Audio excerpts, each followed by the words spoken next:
জমিনের মধ্যে আমরা লক্ষ্য করেছি কোরআনের অনেকেই বিরোধিতা করেছিল, তাসলিমা নাসরিন বিরোধিতা করেছিল, শাহরিয়া কবির বিরোধিতা করেছিল, শাহবাগের সেই নাস্তিক ব্লগাররা বিরোধিতা করেছিল। পৃথিবীর বুকে এই 5 আগস্টের মধ্যে আল্লাহ পাক এদেরকে এমন লাঞ্ছনা গঞ্জনা দিয়েছেন, পৃথিবীর মানচিত্রে তাদের কোথাও জায়গা হয় না। কথা বলেন ঠিক কিনা? একমাত্র কোরআনের বিরোধিতা করার কারণে আমরা এই বাংলার জমিন হচ্ছে মাত্র 56,000 বর্গ মাইলের বাংলাদেশ, ছোট্ট একটি মাতৃভূমি আমার দেশ। এই আমার দেশের মধ্যে কোরআন ছাড়া আমরা অন্য কিছু দেখতে চাই না। কথা বলে ঠিক কিনা? এই ছোট্ট মাতৃভূমিতে 5 থেকে 6 লক্ষের বেশি হাফেজে কোরআন রয়েছে, হাজার হাজার মাদ্রাসা রয়েছে, লক্ষ লক্ষ মসজিদ রয়েছে।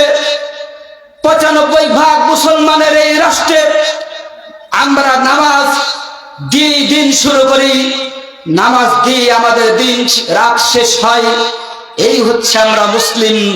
এই রাষ্ট্রের মধ্যে কোরআন ছাড়া আমরা অন্য কিছু দেখতে চাই না। কথা বলেন ঠিক কিনা? এই মাতৃভূমি বাংলাদেশের মধ্যে, আচ্ছা বলেন দেখি, এই জমিন কার? সবাই বলেন জমিন কার? আসমান কার? জমিন কার? সবকিছু আল্লাহ। সুতরাং জমিন যেহেতু যার, জমিন যার, আইন চলবে তার। কথা বলে ঠিক কিনা? জমিন যার, আইন চলবে তার। মানব রচিত কোন আইন দিয়ে পৃথিবীর মানচিত্রে কোন জাতি কোনদিন, বুদ্ধিমান জাতি কোনদিন মানব রচিত আইন দিয়ে শান্তির আশা করতে পারে?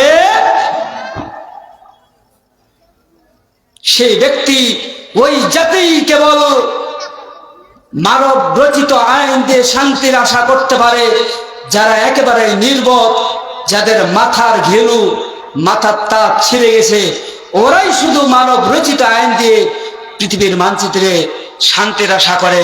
কিন্তু কখনোই শান্তির আশা করা যায়? কোন মানুষ যদি মানব রচিত আইন দিয়ে শান্তির আশা করে, আজকে আমেরিকার দিকে তাকায় দেখেন, লস এঞ্জেলেসের মতো এই বাংলার জমিনও এমন সময় দেখবেন আগুনের দাবানলে পুরো বাংলাদেশ পুরে ছারখার হয়ে যাবে। কথা বলে ঠিক কিনা? কোরআনের আইন ছাড়া কোনো বিকল্প নেই। শান্তির আশা করা এটা মূর্খতা, নির্বোধতা ছাড়া কোনো কিছুই হতে পারে না।